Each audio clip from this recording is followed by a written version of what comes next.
In this video, I'll show you how to use activity history in ClickUp. To get started, open the task where you want to view the activity history. Activity history helps you review changes and updates made to a task, making it easier to keep track of what has happened over time. In the task window, look for the Activity section. Click Activity to view the updates and changes made to the task. Review the activity feed to see information such as status changes, assignee updates, comments, due date changes, and other task activity. If there are many updates, use the available activity filters to narrow down what you need to see. For example, you can filter the activity by due date, comments, tasks, or other available activity types.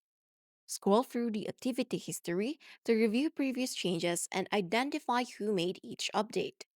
Using activity history makes it easier to track task progress, review changes, and understand what happened to a task over time. And that's how to use activity history in ClickUp.